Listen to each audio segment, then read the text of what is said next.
International Media TV. Television that listens to you.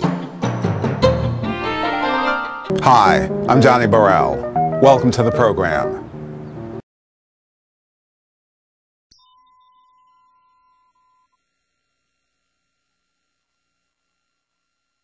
We want to welcome all of you in the audience tonight, members and non-members, and hope that those of you who have not joined will consider doing so. We spend our time at this place in civil dialogue, something which is lacking in a lot of places. And we honor the fact that we've had 115 years history in doing so. No evening, no event is more important than tonight when you've come here to look over 7 candidates, all of whom are aspirants to the most important position in the city and county of San Francisco, and of course that's mayor. I hope that you will pay full attention to them. They have much to talk to you about, and I know it's going to be a very, very important program. So once again, I'm delighted you're all here. I welcome you. I hope you're going to enjoy the proceedings. And now I'm going to introduce each of the candidates. Please hold your applause until I've introduced each one of them, and then, by all means, give them a lusty welcome. So let's begin with Angela Alioto, attorney and former San Francisco supervisor for District 2. Angela. London Breed. No, I was citywide. And she was citywide. London Breed, president, San Francisco Board of Supervisors currently, and the supervisor from District 5, London. Welcome. Amy Farah Weiss, homelessness activist. Where are you? You're behind me. Hi, Amy. Richie Greenberg, a businessman and advisor. Welcome. Jane Kim, San Francisco supervisor for District 6. Welcome, Jane. Ellen Lee Zhao, public health worker. Thank you. Mark Leno, our former California state senator, Senate District 11. Mark, welcome to you. Michelle Bravo was supposed to be with us tonight, but is not going to be able to join us. Our moderator, and we're delighted to have her here to do this, is Melissa Caen, who's the politics and legal reporter for CBS Bay Area KPIX5. As Marissa mentioned, we're going to ask that all the candidates be allowed to make their remarks without any interruption. Obviously, please have your cell phones turned off if you haven't already. We do appreciate that. And once again, I turn the stage now over to Melissa, and let's give everybody a welcome.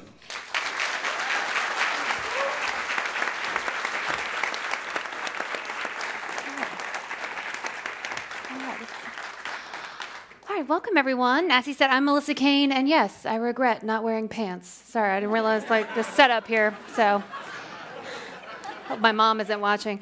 So 2 things to remember for tonight. First of all, we have great candidates here on stage, and running for mayor is not easy. It's really hard. This is actually discussion number 732 or something like that these guys have done. It's the last major one with this many candidates, but they've done a ton of these. It's incredibly hard work, and any one of them could be making money or binge watching Netflix or something else with their time. So let's show a little gratitude here and understand that no matter who wins this race, San Francisco is going to be just fine. Any one of these candidates will be great. We can't say the same about the governor's race, but San Francisco will be fine. You don't even know who I was talking about. All right, opening statements. Miss Amy Farah Weiss. Randomizer.com did a great job of choosing a top 3 because this is actually my vote 1, 2, 3 for equity slate, Weiss, Kim, and Leno with ranked choice voting. My name is Amy Farah Weiss. And in 2011, I got my start in local politics, joining neighbors and community and pushing back with a righteous no against profit-driven displacement and corporate giveaways after the global financial collapse. But we live in a democracy, so it's not enough just to say no. I realized we are tasked with coming up with our strategic yes. And so I started a nonprofit called Neighbors Developing Divisadero, focused on inclusive, culturally enriching, and sustainable development. I ran for mayor in 2015. How many people knew that? I got 80,000 votes for second and third, carried that momentum into starting the St. Francis Homelessness Challenge. My platform is ahead of its time politically, but it is all pragmatic, strategic, and able to be put into play no matter who becomes mayor. I want to serve the city in this way. Thank you. All right. Good evening. It is a pleasure to be here today at the Commonwealth Club. I was really proud to work with your CEO, Gloria Duffy, and your board on making sure that we were able to bring this public gathering space onto our waterfront, and it is beautiful to see her today. I have had the honor and privilege of representing our county and city over the last decade, starting out on our Board of Education and now serving on the San Francisco Board of Supervisors.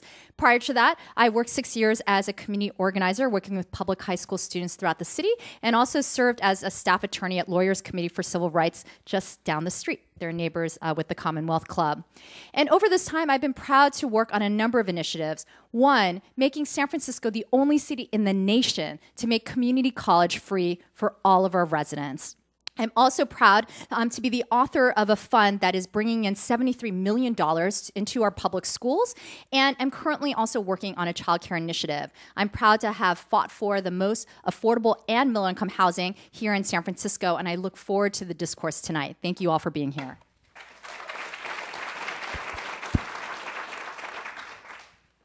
Good evening, everyone. I am Mark Leno, and I want to thank the Commonwealth Club. Your reputation precedes you in a good way. Thank you very much for this evening. I am not only a small business owner for the past 40 years here in San Francisco, but also have served on the Board of Supervisors for 4 years, 6 years in the State Assembly, and 8 years in the State Senate. And throughout my legislative career, I have stood up for those without a voice. Foster youth, prisoners in solitary confinement, tenants at risk of eviction, or anyone who has been suffering from discrimination in housing, employment, and public services. I am running for mayor because I believe it's time for a new direction at City Hall. We need some fundamental change because the status quo is not working. I'm talking about our crises of homelessness, housing affordability, the crime rate, the mess in our streets. Status quo is not serving us well. And so it's time for new leadership. It's time for a change. Thank you.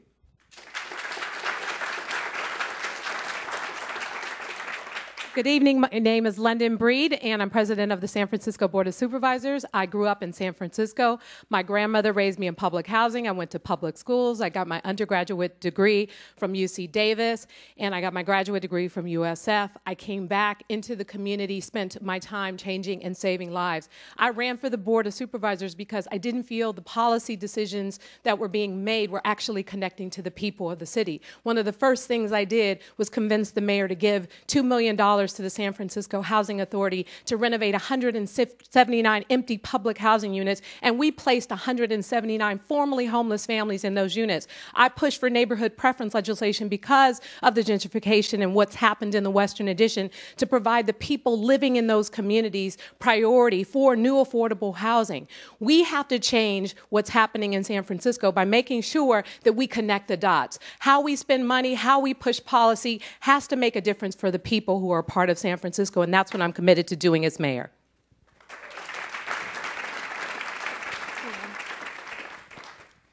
Good evening. You are looking at the future mayor, Ellen Lee Zhao. I have been in San Francisco for the last 32 years. I am a city government employee. I am a union bargaining team with the mayor's office and the Board of Supervisors for the last many years. I am, just like you, many of you, sick and tired of seeing all these current atmospheres.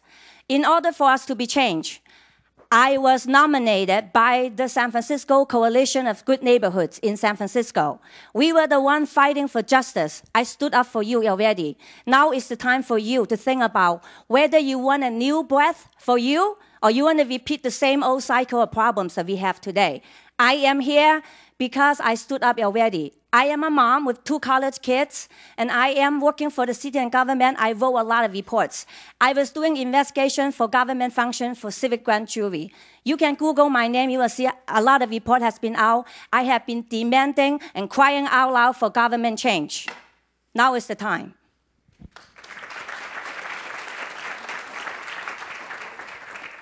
Good evening, everyone. It's great to be back here.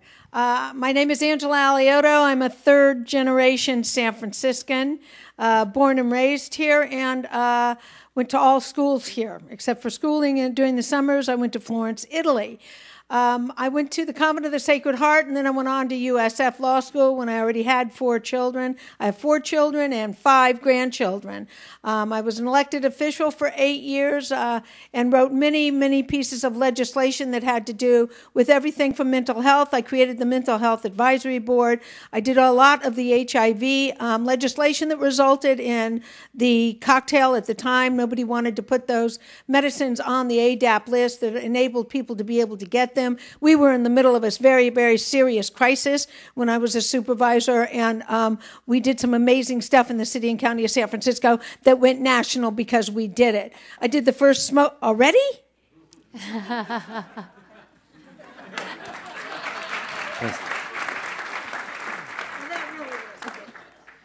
So, well, Italian, that doesn't work.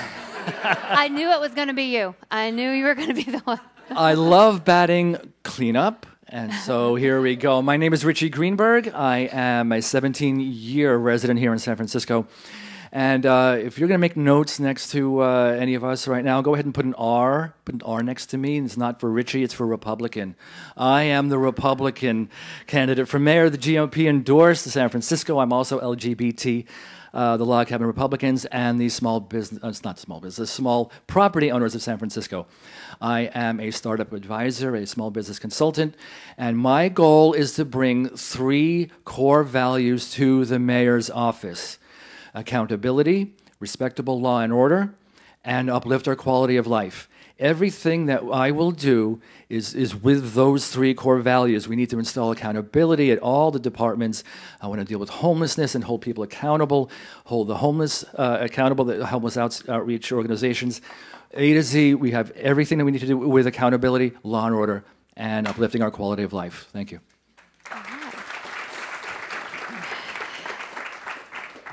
All right, so we're going to move into a round. Oh, sorry. Oh, I'm so sorry. Yes. And we have one more candidate, Mr. Antoine Rogers. Oh, sorry. Hi, my name is Antoine Rogers, as you just heard. I'm a write-in candidate, and I'm only doing this because I want to help the people of San Francisco. I've been around a long time, and I've seen a lot of stuff that haven't been right around here. And LGBT, they deserve to be in San Francisco. They've been here long as I have. I haven't never heard of them doing drive-by shootings or nothing like that. They belong in San Francisco. And another thing, I'm gonna make this quick, about the jobs in San Francisco. Construction workers are not giving the jobs to the residents of San Francisco. They need to focus on that, and that'll take a lot of crime up out of San Francisco because youngsters will be able to work. I was campaigning the other day, a youngster ran up to me and said, "Hey man, I got picked for the longshoreman." You should have seen the look in his eyes. He was happy. That's 1 minute.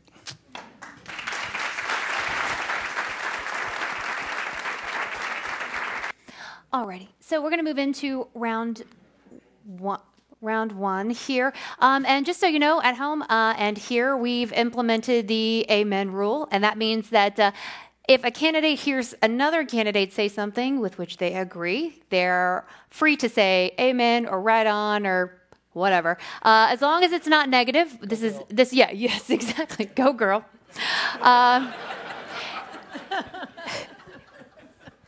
No matter who it is, it doesn't matter. You should say go girl. They're allowed to give affirmative agreement because we're not going to be asking everyone the same questions. And so if they want to sort of weigh in on something someone else has said, where they're not allowed to say negative things or say they disagree because that requires explanation. But they're allowed to sort of give a thumbs up or an affirmative at the end of an answer. So if you see a candidate doing that, that's why. Alrighty, so in this round, we've got a question for Mark Leno, London Breed, Angela Alioto, and Amy Farah Weiss. We're going to start with Mark Leno. The question, and they're all going to answer the same question. The question is this. We've done a couple of stories about open-air drug use in BART stations and in other places, particularly around the Civic Center area. There is some speculation that in recent years, as we've sort of downgraded the severity of criminal acts like nonviolent drug possession, that we've somehow encouraged or facilitated the growth of this open drug use. And just about anyone you ask will say it is worse than it has ever been. So the question is it related to maybe an unintended consequence of some of the reforms that we've enacted recently?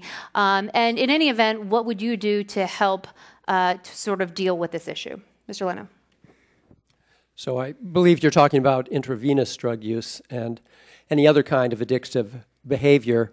It is an illness, and we need to continue to treat it as an illness.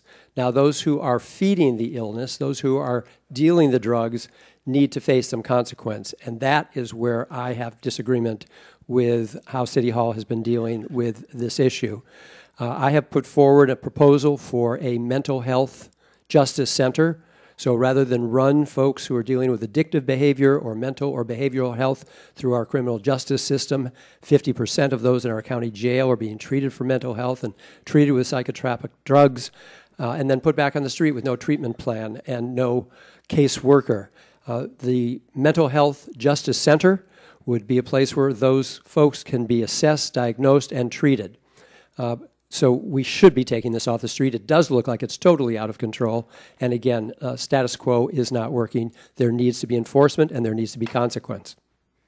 Excellent. Okay. Lena Breed. I actually am proposing safe injection sites, not just for the purpose of providing people who have addiction a place to shoot up. The fact is, people who are suffering from addiction is not going to go away because we don't want to see it. So to have a place where there's treatment on demand, where there's support services and medical assistance for the purposes of bringing it indoors and providing the resources necessary to get people the help they need is something I truly believe in. I lost a sister to a drug overdose in this city. There have been times where she picked up the phone and called me, and I went to the Tenderloin looking for her, and she was nowhere to be found. Just imagine if there is a place where people are treated like human beings, but more importantly, there's an opportunity for treatment on demand. Last year, when I first started down this road to introduce this concept, less than 30% of San Franciscans supported the idea. We see that it's been working in Vancouver, Canada, and other places to help reduce addiction. And this year, the Chamber of Commerce did a poll that showed that 67% of San Franciscans actually support the idea.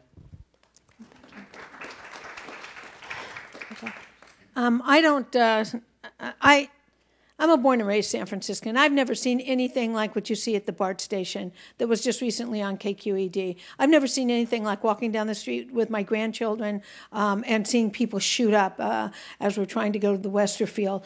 These are people that are not well, and what they're doing is illegal.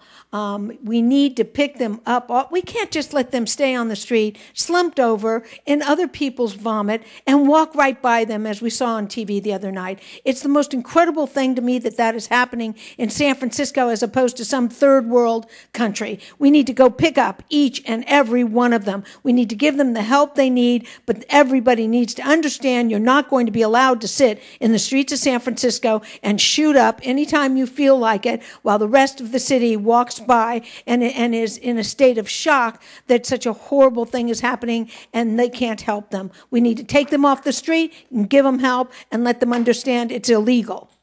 Amen. Amen. There.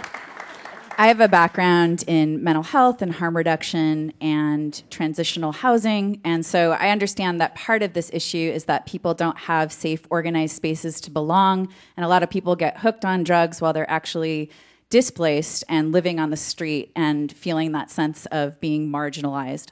So one of the things that I want to add to this conversation, I'm a big proponent of the safe injection sites. I'm a big proponent of treating this like a mental health and a public health issue.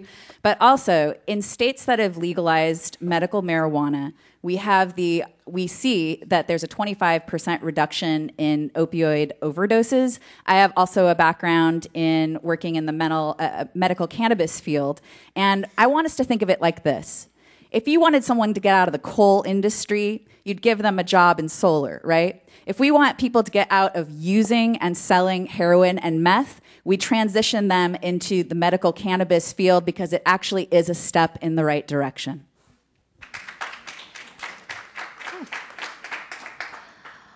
Alrighty, so question 2 is, of course, for Jane and Ellen and Richie. Question 2, SB 1045 allows San Francisco to create a new public conservatorship program to address chronically homeless people. It would allow the city to temporarily take over legal power to compel these folks to do things like go into certain housing or get treatment. Are you in support of this bill or this concept, if you're not familiar with the details? And if not, why not? So to Jane.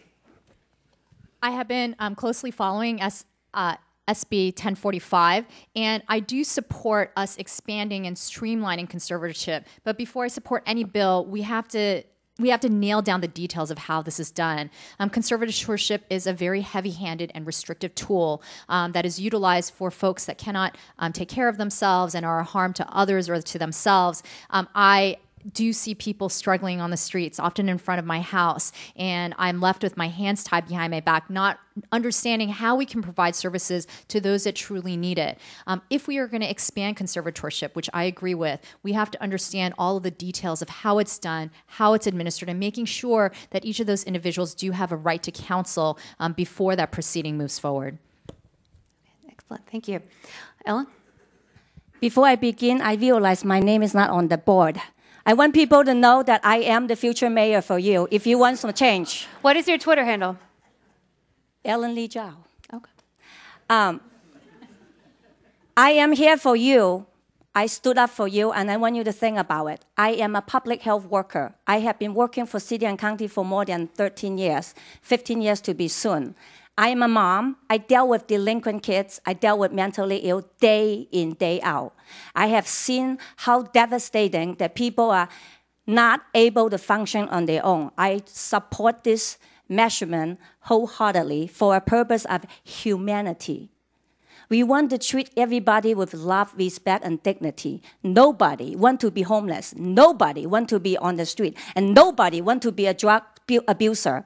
But yet we have board of supervisors doing drugs for people. You're supporting the drug dealers on the street.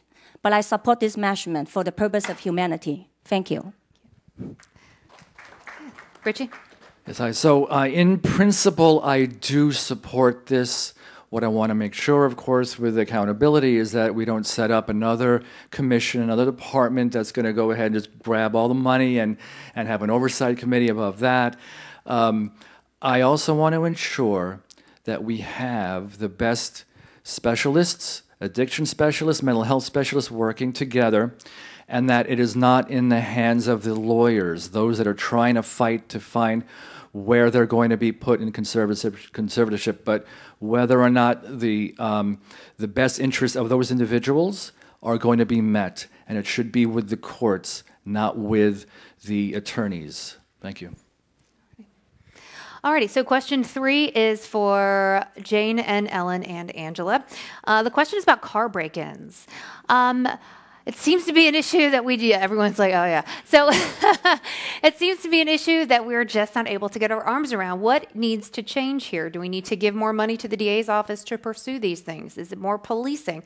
What do you see as the solution to this epidemic? Starting with you, Jane. So first, I should say that we do need to commend SFPD and DA because we've seen a 17% reduction in auto burglaries because we realize that this has become out of control. But a couple of things that I would say that we need to do. One, we need a dedicated unit of district attorneys that just prosecutes auto burglaries. Currently, if you're a DA, you get a docket ranging from auto burgs all the way up to homicides. In which case are you going to drop? You're going to drop the auto burglary, and for right reason. However, if we have a dedicated unit that only prosecutes these types of low nonviolent property crimes, I think that we're going to get a lot farther. The police believe, and I believe as well, that a small group of people are doing the vast majority of auto burgs, and we should be prosecuting those individuals because they're impacting the bottom line of so many households and families throughout San Francisco, low income to those that are doing well, and of course our tourism industry. Second, we need to centralize the investigative unit within SFPD on auto burglaries. It is a citywide issue. It is not limited to neighborhoods. We currently have neighborhood investigative units that I don't think are as efficient. Ellen? You are looking at the right person. I was a graduate for the police academy. Since 2006, for the last 13 years, I have been fighting crimes for you. Here's what I know. As a mayor, I will be setting a unit specifically to do audit all the books of our government units. Our dollar is not at work. That's number one. Number two, the reason it's not working is because there's no accountability for a lot of department heads. They are making more than $400,000 a year. You and I pay for it. You understand? For you to be at work, for your dollar to be at work, we need to evaluate the department heads who are in charge and work with them. Now is the time to set up new laws because Prop 47 passed a lot of felons released out on the street. The sanctuary city to protect all the felons from other countries. That is not acceptable. Please, wake up and stand up for yourself. Thank you. Prop 47 has been an absolute disaster. Oh, I'm so sorry. Nope. I apologize. I'm sorry. It was, this was a question for Angela. I apologize. You are in the next group. I apologize. Yes, I'm sorry. Ms. Alioto. I just want you all to know that Ellen is going to hire all of us when she wins. So be secure in that fact. Her 2 children are at Berkeley. Great. All right. I am the only candidate endorsed by the San Francisco police officers, and I'm very, very proud of that. The car burglary situation, as Jane just said, so amen to the 17%. Also amen to the concept of a dedicated department within the San Francisco Police Department. But we have to get full force staffing of our police officers. We've got 1,600 police officers presently. We'll have 300 less because of people retiring in June. And full force staffing is 2,200, which is what we asked for a whopping 20 years ago in a ballot measure, and yet we still haven't gotten it. Amen. So when we have more police officers on the street, more eyes on the street, and a dedicated unit, I think it'll take care of that particular situation. Amen. Amen. Amen. You go, girl. I don't know about the go girl thing. I don't know, Richie. Okay. Well, you started that, Mark. What's that? You go, girl. Yeah, it's all random. Yeah. And Richie, this is a question for you and also London and Amy and Mark. So this is a question that just started out with me writing down OMG traffic. Okay, so traffic, help.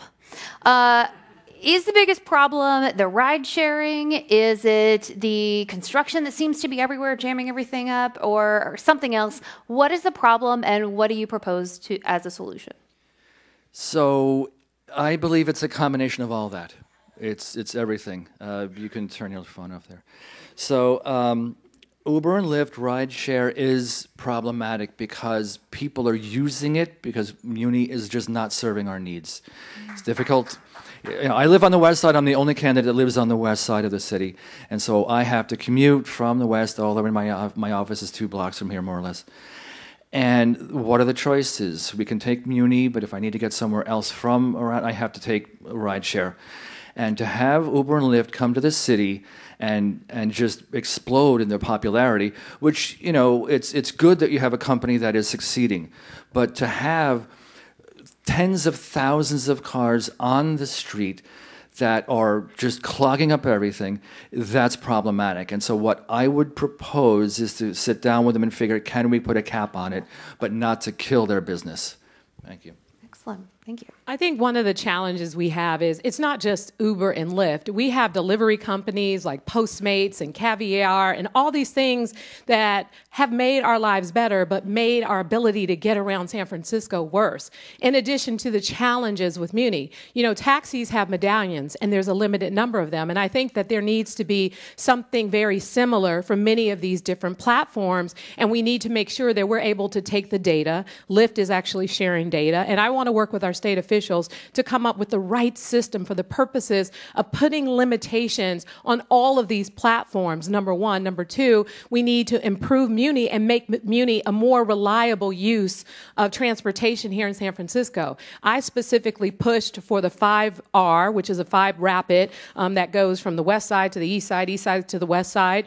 I'm the one who basically sponsored the legislation to purchase all the new trains and all the new Muni buses, push to hire all the new drivers. Making public transportation better is going to be also helpful, and it's hard to do all this stuff in 1 minute or less. You did fine. You did fine.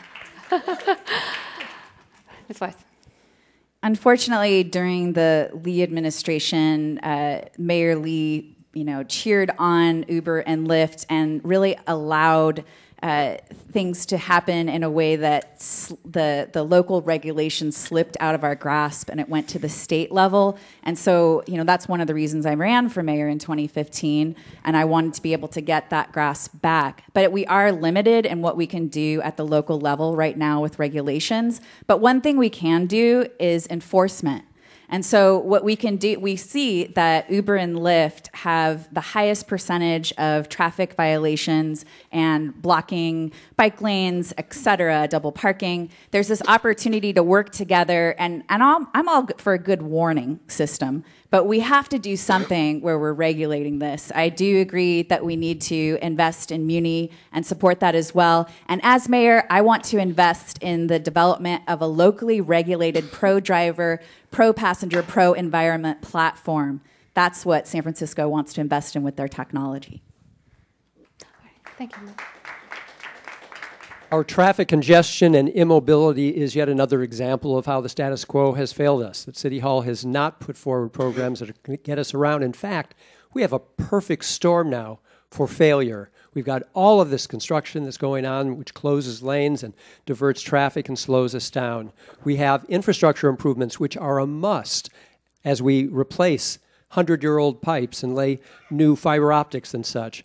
And then we also have 50,000 lifts and Ubers that were not even planned for a few years ago. And while we're on the subject of taxis, San Francisco has let our taxi industry wither and broke a promise with our taxi drivers who invested $250,000 into medallions that are now worthless. That is not fair.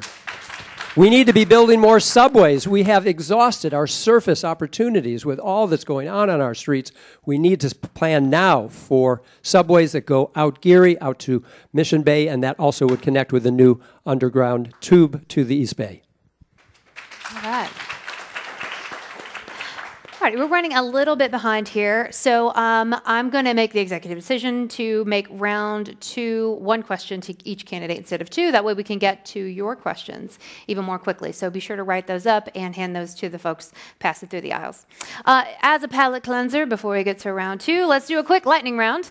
Okay, lightning round. Question: rent control. Rent control is something that is being fought on the state level. It's a state-wide legal issue. But if the state law does change and the city is allowed to expand rent control if it chooses, would you be in favor of that, Mark Leno? Yes, by bringing all stakeholders together so that we can get it right. That's right. And London Breed? Yes, I'm actually a renter, and sadly, in many of our units that are not rent control, we've seen people get increases anywhere between $500 and $1,200, which in essence, as far as I'm concerned, is an eviction notice. We have to do better. Okay. Remember, this is a lightning round, so be quick. That's all right. You're fine. All right. It's fine. Well, they're all lightning rounds. You can do a lot in a minute. All righty. Ms. Weiss. I was, I think, the only candidate that actually collected signatures for the repeal of Costa-Hawkins, and I would expand it. Jane Kim. Yes, we should expand rent control. We should consider a rolling year. It's currently 1979, so that we can still incentivize new construction while protecting our tenants. Eviction is a national crisis, and we have to understand that housing is a specific type of good that deserves to be regulated. It is our safety, our well-being, our ability to work and raise a family. Lightning round. Okay. Can she do it? Yes. All righty. I'm very disciplined. There you go. If indeed it was the law, yes, of course we should expand. If indeed it was the law. Ellen? No, absolutely not. I am fighting for a lot of injustice at City Hall. The first thing we need to do is government accountability. There's a lot of collusion between attorney firms and government representatives. It's about supply and demand. It kills the market. It kills new housing policy. Kills the new housing. There's no more new house to be built when we have rent control. All right, Thank Richie. you. I know. Amen to you. And the answer is no, I would not support it, but we would have to have all the stakeholders together and talk about it. Amen, amen. Thank you. Going to church. I want to make it clear that question presupposes that it already won, right? Yeah, what I'm saying is, if state law permitted, because the proposals are all to allow local governments to choose. Right. All righty. Okay. How's that for a lightning round? Okay. So we're going to go to round two, and in this round, I'm going to ask each candidate one specific question, and they will have a minute to respond. Okay. So, Mr. Greenberg, I was watching some other debates, and you have an interesting plan that I think the audience should hear about educating people so that they don't move here. Please. You have a minute. I need please. more than a minute. Okay, ready? Thank you. Ready, go. So basically, it's not educating people. What we need to do, because we have this mass influx of approximately 30% of all those that are homeless here in San Francisco came from somewhere else. And so we need to have a regional discussion where we will help the other cities and states or wherever understand that they need to take care of their own homeless people and not to dump them on our city. So, for example, if you have a person who is homeless in rural part of the state and has heard that they can come here to San Francisco because this is where the money is, that's just adding to this incredible burden that our city has. Our resources are very strained right now, and we do not need to be taking care of other county and cities' obligations. They should take care of their own, and if we need to help them learn how to do it themselves, then we can help them. There we go. Alrighty, Miss Alioto, you have come out very forcefully in favor of changing our sanctuary laws. Amen. Amen. And you've talked a bit about how it's about terrorism, but at least my understanding of the current state is that there is allowed to be communication with regard to issues of terrorism. It just is limited when it comes to issues of immigration. But please, tell us about your position. No, we're not talking about terrorism at all. That's a totally different issue. Okay. Okay. So let me explain this. I wrote the sanctuary law in 1991. I wrote it. I wrote it because so many people had been deported in one night, and we were left with all of their children. The way it divided families absolutely broke my heart. So I wrote the sanctuary law of people that are leaving a country because of war or because they're trying to recruit their children into the M13 or any other kind of gang, whether there is oppression, when they come in under amnesty, we are going to give them sanctuary. I never, ever wrote the law to protect dangerous felons.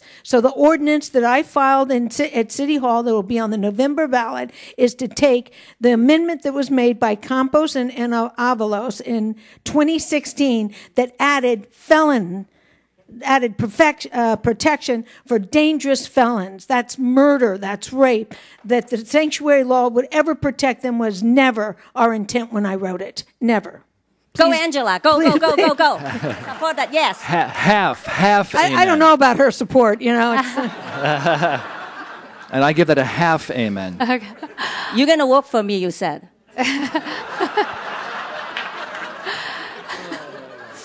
So, Ellen, you want to expand on what you said earlier about the sanctuary law? Yes. I am a city and government employee. I work with many angry employees about the situation has not been done. The message is very wrong for the world that we shelter everybody, include FBI felons and sanctuary city is not for that. Amen. So our law has been abused. If you do not want your car break-in, if you do not want your property crimes, if you do not want to be targeted, get up. Now is the time. I am speaking from my heart. I have a community outreach program in the community. Besides working full-time for the government as a behavioral health clinician, I train people how to behave. San Franciscan, you need to behave for yourself. It's time to behave. Take your city back. Please, vote for the right leadership. You do not want to suffer anymore and for people abuse the law. I support Angela wholeheartedly for putting this. We are not shelter felons. No criminals allowed. Thank you. All right. Thank you. Just a reminder, no hissing, okay? People are just giving their opinions here.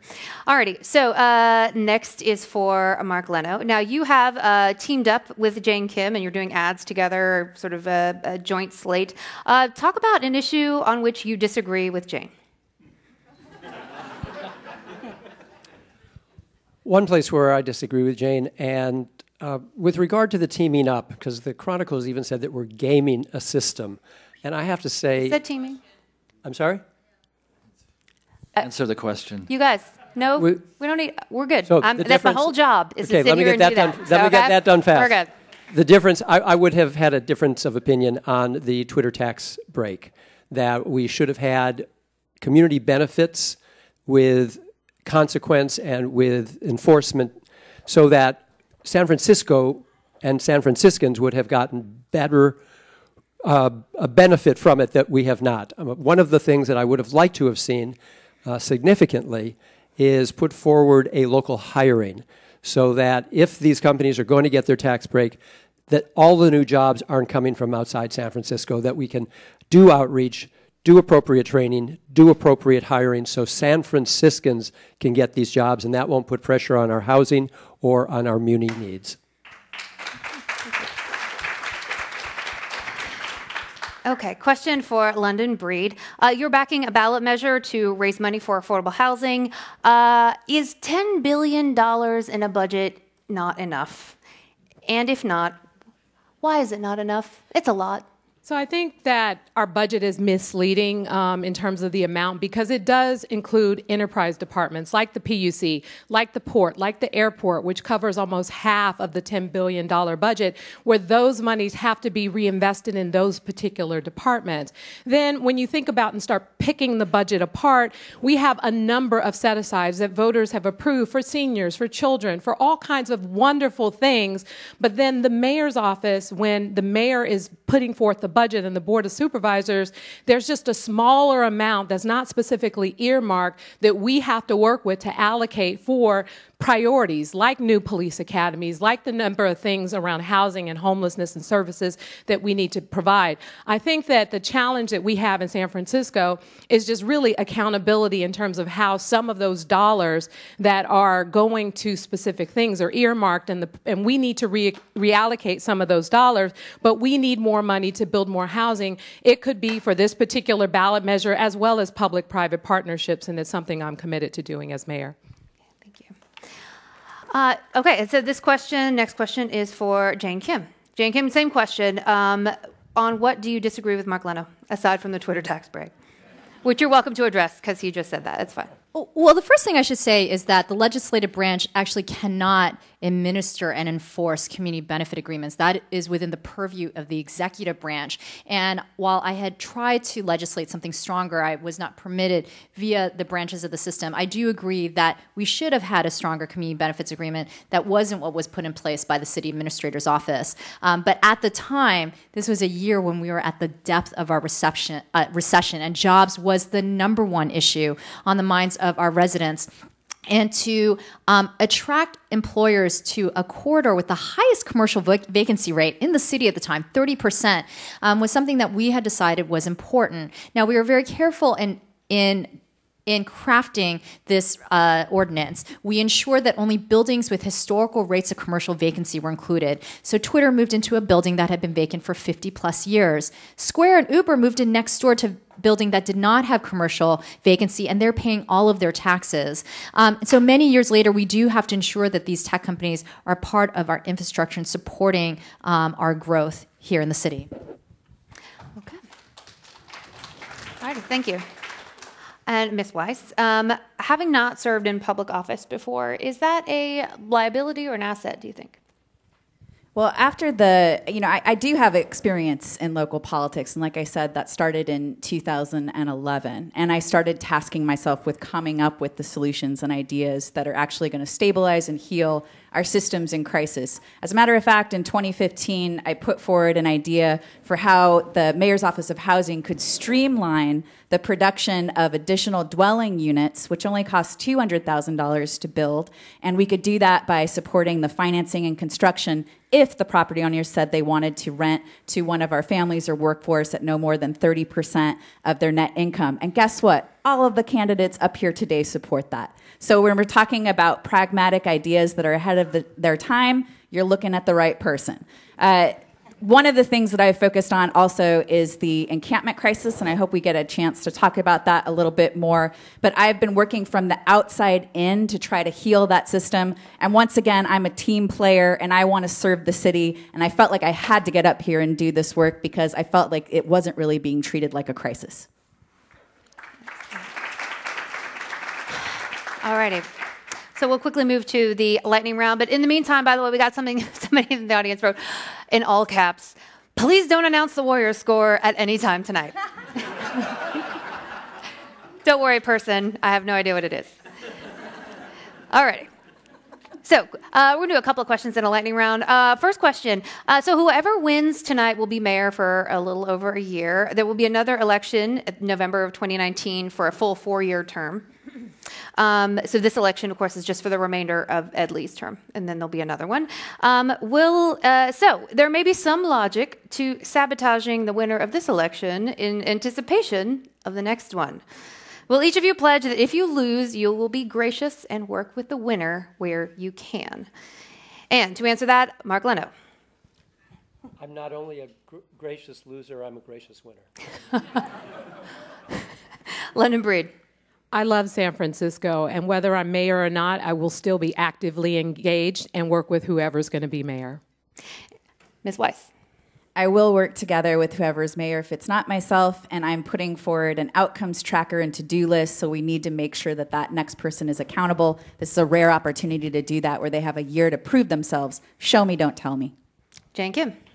I think all of us on the stage appreciate how difficult what we are doing is, and I have tremendous respect for everyone that is running. I'm committed to the city and will work with whoever wins. Excellent. And Ms. Alioto? I'm going to sabotage everybody. Amen. You've got to be kidding. Ellen? I love my city. I'll do whatever I can to help my city. Maybe there's one secret you need to know. Our election has been so corrupted. We have a lot of people in here. They have been getting a lot of matching fund and misused it. I myself, with a volunteer team, I don't even have a campaign office. I don't even have an office for you to contact me. You can Google my name. Lightning round, Ellen. So, yes or no? Yes, they will work for me. I will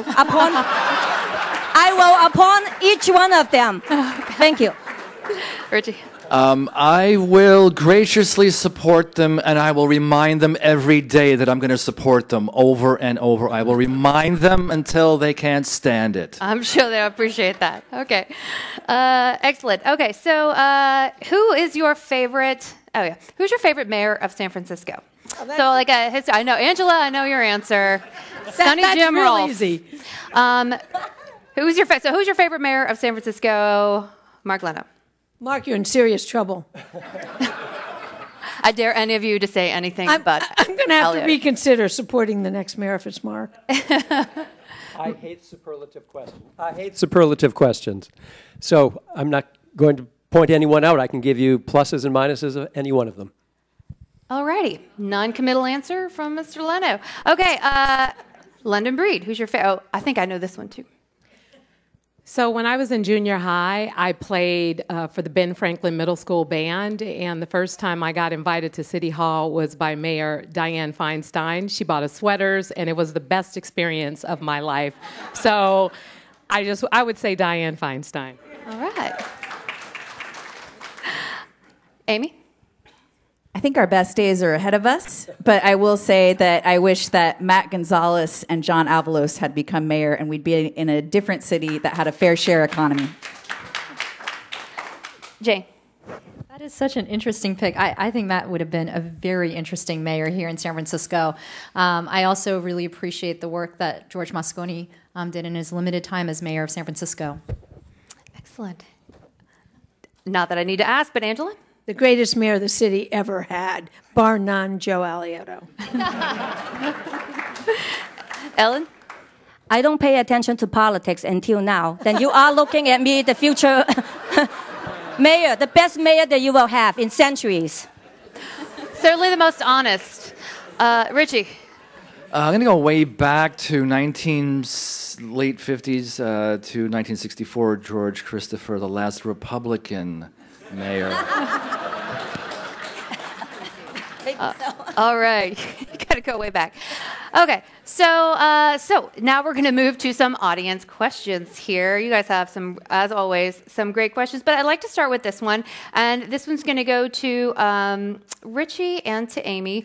It says, everyone asks the candidates, what would you do if elected mayor? But my question is, what will you do if you're not elected mayor? You go first. No. Oh, I thought you. Okay. If I'm not. I said you go okay, first. So I apologize. I thought. Okay. If not, there's always the chance that I'll run again next year. All right. So we'll start campaigning. Amy? Do we have a minute? Yes, you do. Is that right? Mm-hmm. Oh, okay. So sorry, this isn't a lightning round. We're out of lightning round. I hate to traumatize you all with that, but no, you have a minute now. So I'm the founder and director of the St. Francis Homelessness Challenge. I started that organization 3 weeks after the 2015 election with the momentum that I got from there. And I am so committed to treating our encampment crisis as a true crisis. I don't know if you know this, but in the city of San Francisco right now, we spend $30 million a year. $30 million a year on DPW and SFPD for our failed strategy of shuffling our 3,000 to 3,500 homeless residents from block to block. We have the ability to invest that $30 million, and I've been saying it to everybody at City Hall, including some of my esteemed colleagues here on the stage. I've been trying to work with everybody to say, let's actually transition that 3,000 number out of the streets into safe, organized spaces. We could truly have a summer of love and logic, and we can build together on our way to not just building these individual shelters that I've been piloting, but we can also get people on that pathway to building our city. Next question for Angela and for Jane. This question is interesting in its brevity. Why is the rent so damn high? Angela. Why is the rent so damn high? Why is the rent so... Someone here has written very clearly, why is the rent so damn high? Because the demand is so high. I mean, San Francisco, it's impossible to live in San Francisco anymore. The lack of affordable housing is stunning. And what we've been calling affordable housing in this campaign is $130,000. I want to provide housing for teachers, for firefighters, police officers, and emergency services. In an earthquake city, I want to do specific buildings, 350, 450 units where we can put our teachers and our nurses. I think we need to be able to get affordable house, truly affordable. By that I mean 20%, I was speaking to you in Italian. By that I mean 20% of their income so that they can live in San Francisco. The rents are really, really high because people can get the rents because there's so much demand. There was just a lottery over in Cow Hollow. There was 7,500 people applied for 100 apartments. It's very sad what's happening, and something has to be done immediately. Yeah, to Jane, also same question, and of course, yeah, it implies sort of what would you... There was a time in this country when we, the government, used to build housing, and the budget for HUD was larger than the Department of Defense. And at that height, between 1940 and 1980, the federal government built close to 6,000 units of subsidized low-income and middle-income housing here in San Francisco. When President Reagan came into office and following Nixon and decided that the market should take care of housing the poor, the working class, and the middle class, and the wealthy, we started to see HUD's funding get slashed slashed by 50%, and homelessness emerged as an urban crisis in cities across the nation. I work with developers. I mentioned that I have negotiated more affordable and middle-income housing over my time on the Board of Supervisors. We depend on the market to build for everybody, but frankly, I've seen the back of the envelope. Those numbers do not pencil out for developers. They are building for families of four that make $270,000 a year. We must subsidize housing, we must preserve rent control housing, and strengthen tenant protections. Amen.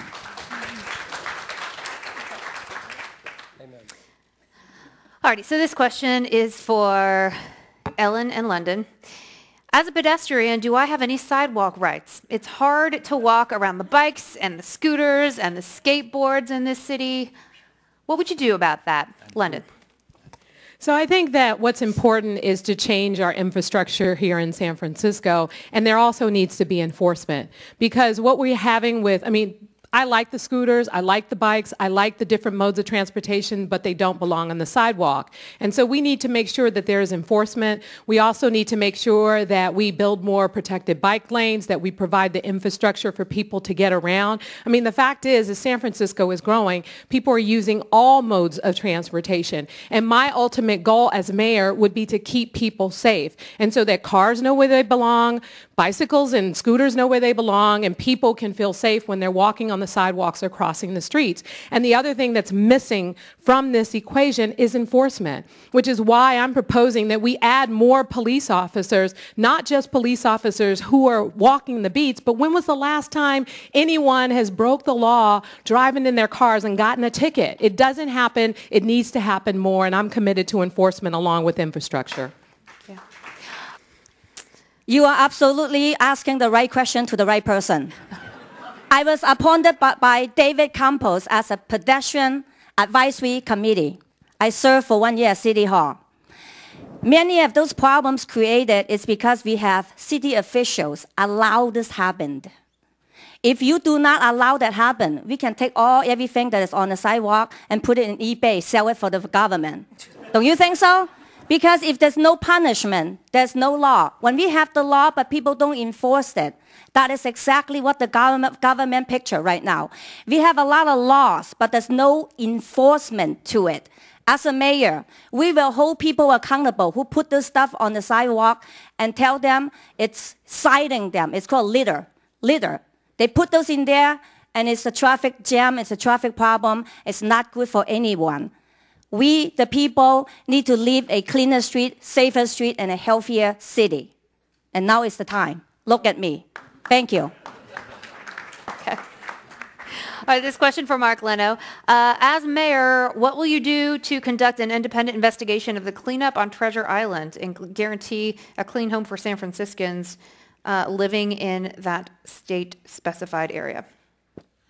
I know that the San Francisco Board of Supervisors today held a hearing in their Land Use Committee to hear from the Navy and from Tetra Tech, the now caught and dismissed authority that was contracted to by the Navy with regard to the cleanup of Hunters Point Shipyard. Well, dismissed in public opinion. Thank you for that alteration there. In any case, what we don't want to do is to repeat the mistakes that we made at the shipyard.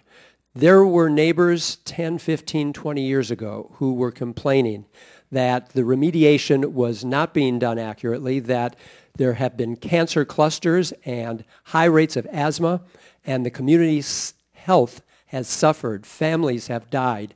This is serious business. We should learn our lesson from Hunters Point and make sure we don't repeat it at Treasure Island. All right, excellent. Lots of great questions here, but before we do another round, let's do another quick lightning round. All righty, for this one, because we have ranked choice voting, some of you have already made it clear who you would like for people to vote for number 2, but we're going to go around and let everybody tell you who they would like for you to put as number 2, assuming you put them as number 1. Starting with Mark Leno. Just go with me here. Worst kept secret in San Francisco. My number 2 choice is Supervisor Jane Kim. And London Breed. My number 2 choice was London Breed. And my number 3 choice. Right on. And Amy Weiss. Vote 1, 2, 3 for equity, Weiss, Kim, and Leno. And Jane. I have endorsed State Senator Mark Leno as my number 2. Angela Alioto. I'm not endorsing number 2. Okay. And Ellen. My second choice is Richie Greenberg and Angela. All righty. And Mr. Greenberg. Thank you for that. I have no number 2 and no number 3. All righty, there you go. Now let's move on to the next series of audience questions. And this one is for London Breed. And also for Angela Alioto. It says, it's already expensive to do business here in San Francisco. Somehow we're seeing more and more mandates put upon business here in the city. What will you do to end the onerous cost of these overdone, excessive mandates? London. So I think that what we need to do is reevaluate the number of fees that our small businesses are paying to the city and county of San Francisco, especially if we're talking about a small business that's under a certain threshold and maybe that's their only business. We see a lot of vacancies in a lot of our neighborhoods, and part of what we should do is make sure that we support and keep the existing businesses in business by reducing the number of fees, and I'm committed to working with small businesses to do that. We also need to make sure that the Department of Building Inspection is holding those vacant places accountable and making sure that they're registering. And so I'm planning to make sure that we increase the fees for those particular vacancies to hold property owners accountable to doing more to not only register their vacant storefronts, but more importantly, to try and fill those particular storefronts. We are experiencing a lot of challenge in our neighborhoods. Many businesses are going out of business because of other empty storefronts, and so I'm committed to working with the small business community to accomplish that goal. Thank you. Angela? I've been going around from neighborhood to neighborhood, and I've known these neighborhoods my entire life, and it's absolutely depressing to see that the backbone of our city, which are small businesses, are totally disappearing. Between the vacant buildings and if you take the 500 block of Columbus Avenue, it's like a ghetto. It is totally vacant and boarded up, and it's a shock to see it because it was such a thriving community. And a lot of it has to do with the taxes, a lot of it has to do with the landlords, and a lot of it has to do with tearing up the streets in front of all of these businesses, whether it's Taravel, Judah, Lawton, all over this city, Masonic. We need a new head of MTA because they are just absolutely ruining our streets and in the process ruining these poor small businesses. I went out to Taravel Street the other day where they painted the entire block in front of Emergency Pet Hospital red, and now they can't even get the sick animals in because of what MTA is doing with the middle of the street. We need to help our small businesses. Amen. All right, good. Well, Mr. Greenberg, this next question is for you and also Amy Farah Weiss. The question is, what would you do about these tent encampments in the city? So this is actually part of my 3-point plan on how to deal with homeless, the most chronic that are living on the streets.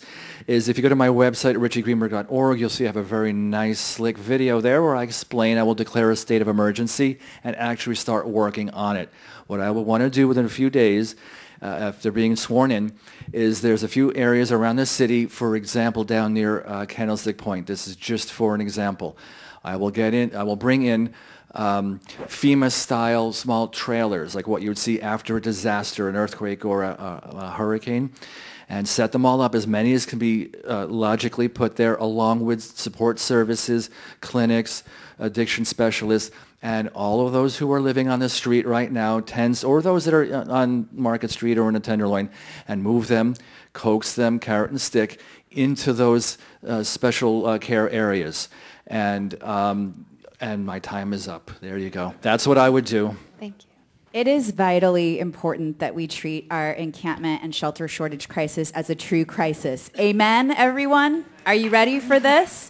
And so, like I said before, we spend $30 million on this move along strategy. I want to spend $30 million on a you belong strategy where we're actually investing in safe, organized spaces, making sure that people aren't living in encampments and impacting neighborhoods with public health and safety issues. We actually create enough space. If the next mayor of San Francisco has the political will, we have plenty of space with which to do this on city land, and also working with private developers with license agreement, insurance, and nonprofit administrators. I've been piloting through the St. Francis Homelessness Challenge one of these SOS transitional villages at the Impact Hub in the Mission. It's working. It has a community integration team. The key to remember is that there are unreasonable people in any demographic, from City Hall to encampments, but the vast majority of people on the street are reasonable, and we can work with them, and we can make sure that the next mayor creates reasonable agreements and responsibilities for people who need that support transitioning out of crisis.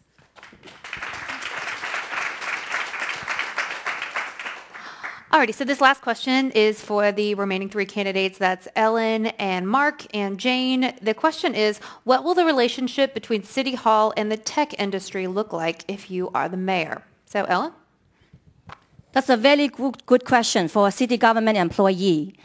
I have been bargaining with different departments to let them know that our teachers, our workers is not able to afford. The high-tech people, they make $250,000, millions, and they have bonuses. The city has been jacked up by high-tech people. Whether you believe it or not, a lot of people in here might not have problem with rentings.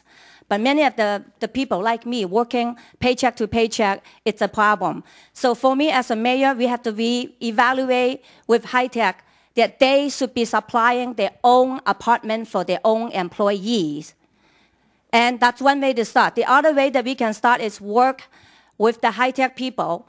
Can they donate buildings to affordable housing for our teachers, workers, and people with families? And that's another way to start. And also, a lot of high-tech people, they are pretty much having a lot of free money. To me, they have a lot of free money. We want to use their free money to party at City Hall. Thank you. That's a good incentive. High-tech people party too, you know. Mark? So I believe the question is, what would the relationship be between my administration and the tech community? Yeah. It would be productive, and it would be beneficial not only for tech, but for the citizens of San Francisco, with three ground rules: that everyone needs to pay their fair share, play by the same rules, and obey the laws. And with that, we could have a very productive relationship. The creation of tens of thousands of new jobs is a very exciting prospect. But as I mentioned earlier, they should not all just be presumed to be coming from out of town. And I get that there will be some very highly trained, specific technical skills needed for some of them, and there'll be worldwide searches. But what percentage of them are administrative or sales or any other aspect of the industry that could be served by underemployed San Franciscans? San Franciscans with college degrees who might be driving a taxi. We need to make sure that their success is our success. San Francisco has the fastest growing income gap between the rich and the poor in the country, according to the Brookings Institute, and we have a shrinking middle class. The middle class in San Francisco used to make up almost half of our population as of 1990, and as of 2012, which is the last year I have the data point, the middle class has shrunk to 33%. I would want to work with all stakeholders, including tech, to have a seat at the table so that we can confront this very issue. And by the way, everyone should have a seat at the table, not a special seat, but a seat at the table to solve these issues. We need to ask upon tech, who has been the fastest growing engine of our local economy, to help us strategize on how we can address some of these pressing issues. And also their role in exacerbating the income gap. How are they treating their lowest paid workers? What benefits do they provide them? Can they stop contracting out and converting to W-2s so that our janitors, our cafeteria workers, our security guards have security to live in this Bay Area and to be able to raise their families here? All righty.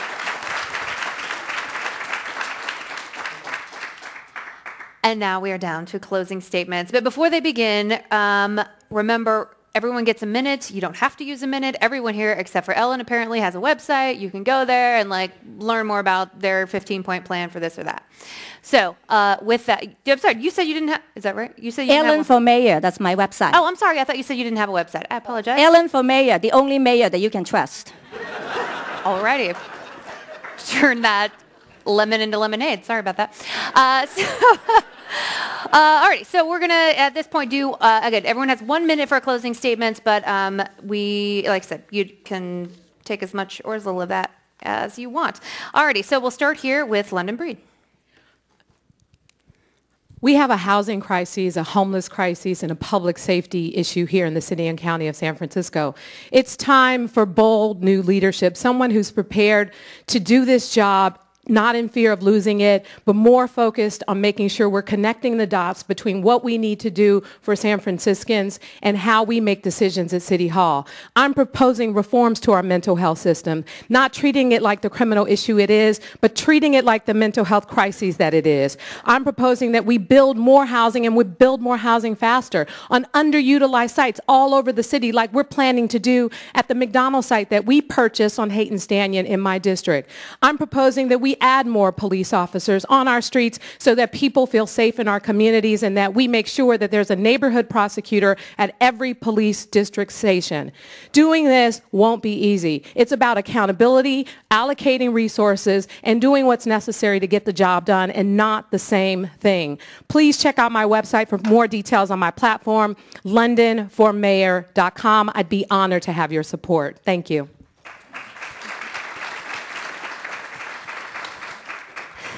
Miss Angela Alioto. I want to talk for a second for this last minute about homelessness. From 2004 to 2012, Gavin Newsom and I did a homeless plan called to abolish chronic homelessness. Chronic homelessness are people that are on the street from 4 to 6 years, generally speaking, triple diagnosed, and have absolutely no income from the government in any way. And now they're really ensconced in living on the street, the most difficult to get off the street. We took 4,600 people off the street and put them into the key 3 words to end homelessness: permanent supportive housing.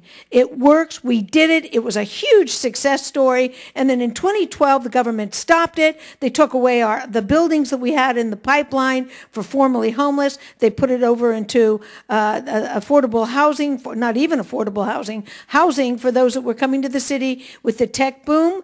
And they also took the money out of it. Permanent supportive housing wins. It is something that we can absolutely do again. It's the first thing I will do as mayor of San Francisco. And within a year, you will see a massive difference in the amount of homelessness on our streets. Thank you. Jane? Critical debate and discourse, or respectful debate and discourse, is under attack in this country, and I want to thank the Commonwealth Club for your role in ensuring that we continue to have that here in San Francisco. I want to be able to continue the work that I've built upon in the last decade. I want to rebuild the middle class here in San Francisco again. I want to continue the work that we've done to make City College free for all of our residents, to make childcare affordable for every single family, and to make sure we have the top quality public schools here in San Francisco. We also must address not just the housing crisis, but our affordability crisis as well. We need to preserve more rent control units. We need to build more affordable housing and set aside funding in order to do that. And I also want to be able to expand my work in my district. I currently have recently opened a 24-hour medical shelter in the south of Market, which we cut the ribbon on in December. It is a homeless shelter staffed by nurses, clinicians, and psychologists, and it's a place where we can bring our sickest residents to. We must treat homelessness also as a public health crisis, and I look forward to earning your vote over the next 3 weeks. Thank you very much.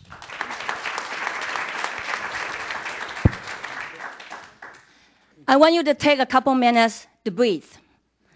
Think about what you need for the city. If they are so good, I will not be running for mayor. I was nominated by the San Francisco Coalition of Good Neighborhoods because we were sick and tired of seeing everything that you experience, like I experienced. I work for the city government. I am a bargaining team. I've seen so much corruption at City Hall. The first thing I want to do, I do want to set up an anti-corruption unit that is non-government operated. I want all of you on board in here, please. When you see the news, Ellen Lee Zhao elected as mayor, the first thing you do, champagne. And then come to City Hall and volunteer, be my watchdog, and help each one of the city county employee accountable. As a mayor, I model for a good modeling. I will give back 50% of my mayor's salary so I can start a program to train youth leadership to respect the youth and protect the seniors and children and our future access for all of you. I stood up already. Now is your time. Vote for Ellen Lee Zhao for mayor. Thank you.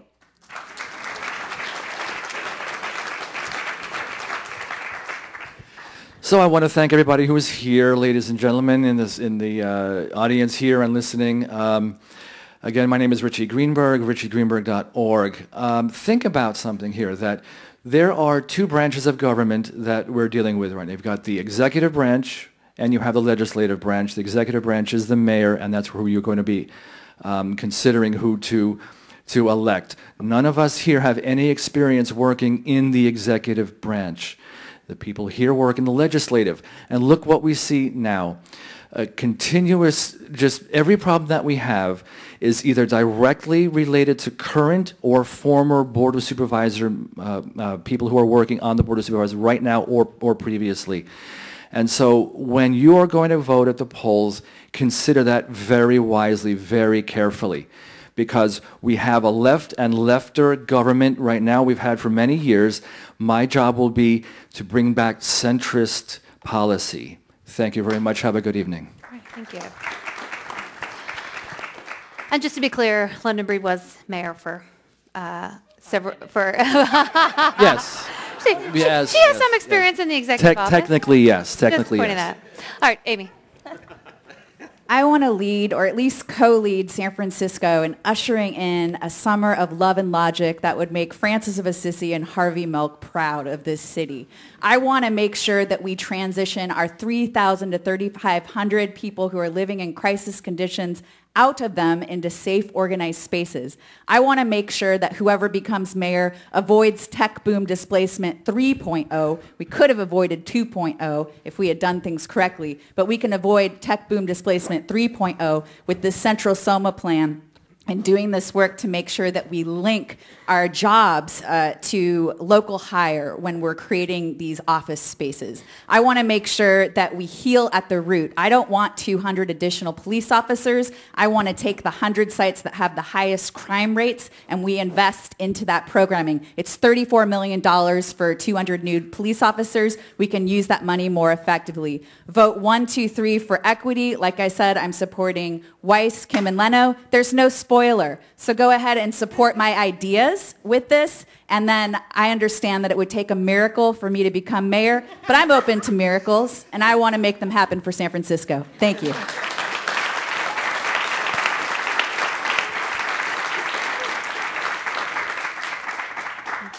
Bring us home. Thank you, Commonwealth Club and Melissa, for a really engaged evening. As most of you know, I've not been in city government now for 16 years. And I'm as confounded and confused and disappointed as you are as how San Francisco got to the spot we're in. The mess in our streets, the ongoing homeless crisis, the affordability crisis, our immobility and traffic, all of this is out of control. So I am running for mayor for major change in leadership. Please go to markleno.com. I have a very serious and detailed plan to end street homelessness by 2020. But I also want to stand up for our sanctuary law because it has been misrepresented tonight. Rapists, murderers, and child molesters are not protected by our plan and our scheme here in San Francisco. There are 800 felonies that are exempted from the protection of our sanctuary law. Please know that, and we want to protect our immigrant committees. It's for the good of the city. Thank you. What's that? Thank you. That's not true. Minutes. That's not bad. All right, you guys can arm wrestle in the green room. Thank everyone. Thank you so much for being here. Go Warriors. Okay, you guys, fight it out in the lobby. It's fine. Thank you very much. Good night. Thank you very much. Thank you, everybody.